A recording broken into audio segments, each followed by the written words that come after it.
सबसे पहले तो आपके माध्यम से सरकार को अवगत कराना चाहती हूँ कि सरकार ने, माननीय मुख्यमंत्री जी ने प्रत्येक विधायक को विकास कार्य करने के लिए 5-5 करोड़ रुपए देने का वादा किया था, जिसमें मेरे हल्के में 3 करोड़ 87 लाख रुपया जो आया है, और जिसमें से कुछ गलियां और नालियों के काम हुए,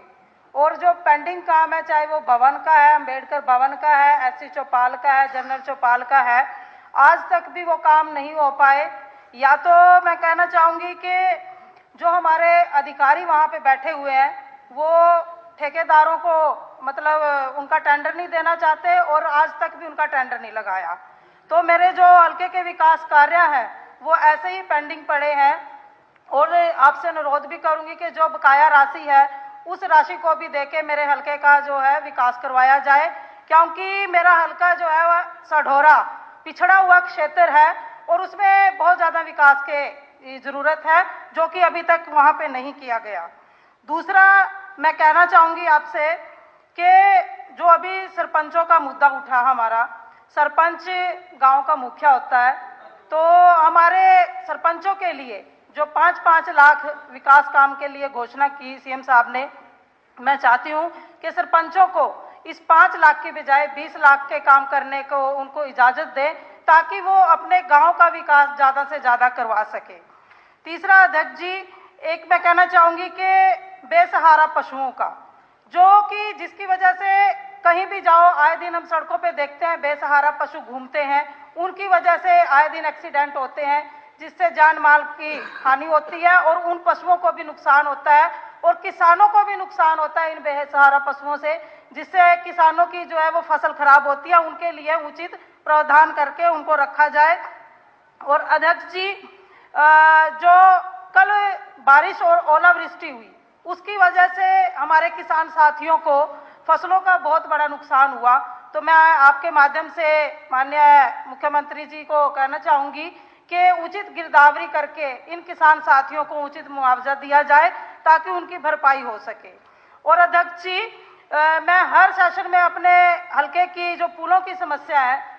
वो रखती हूँ। मेरे हल्के में एक थाना छप्पर एक कस्बा पड़ता है, वहाँ पे एक फ्लाईओवर की ज़रूरत है। आए दिन वहाँ पे एक्सीडेंट होते हैं और मौत होती है लोगों की। तो आपसे अनुरोध है, मेरे थाना छप्पर में और घाट क्षेत्र में काफ़ी पिछड़ा हुआ एरिया है, वहाँ के पुलों की भी मैंने डिमांड रखी थी, उन पुलों की ओर ध्यान दिया जाए। हमारे माननीय उप मुख्यमंत्री जी भी बैठे हैं, इन्होंने भी कहा था कि एक बार मैं वहाँ घाट क्षेत्र में एक पुल की घोषणा करके आए थे, लेकिन आज तक भी उसके ऊपर कोई कार्रवाई नहीं हुई है, वो भी ठंडे बस्ते में पड़ा हुआ है। माननीय मुख्यमंत्री जी, उप मुख्यमंत्री जी, आप भी थोड़ा ध्यान दीजिए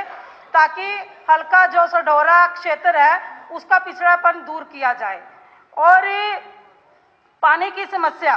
जो निकासी की समस्या है, मेरे हल्के में हर गांव में पानी की निकासी की समस्या है। जोड़ों का जो पानी है वो हर घर में गली तक जा रहा है, उसको निकालने का उचित प्रावधान किया जाए।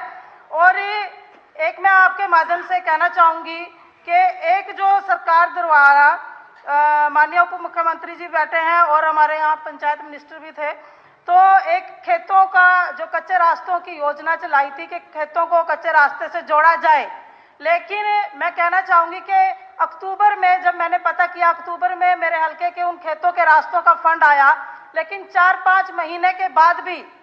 वहाँ पे अधिकारियों द्वारा उसका कोई भी टेंडर नहीं लगाया गया। जब मैंने 4 महीने बाद फोन करके पता किया तो तब जाके उन्होंने वो टेंडर लगाया। इसका मतलब ये हुआ कि सरकार और अधिकारियों की मिली भगत से हम लोगों को गुमराह किया जा रहा है। लोग हमसे पूछते हैं कि हमारे काम क्यों नहीं हो रहे हैं, तो हम उन लोगों की बातों का क्या जवाब दें। अब तो सरकार को भी लोग बोलने लगे हैं अध्यक्ष जी कि काम करवाएं, बातों में कुछ नहीं रखा है। तो अध्यक्ष जी, एक मैं कहना चाहूंगी कि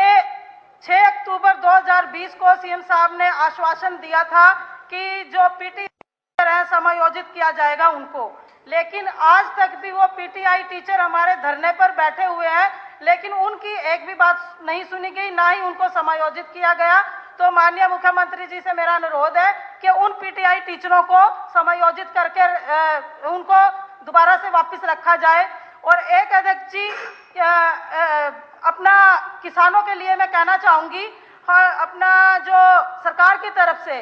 हॉर्टिकल्चर को बढ़ावा देने के लिए सरकार किसानों को रियायतें और सुविधाएं देने की बात करती है, लेकिन उसमें 50% सब्सिडी देने की भी बात की गई है। अध्यक्ष महोदय जी, बागवानी के बिल कमर्शियल होने के कारण ज्यादा आते हैं, जिससे किसानों को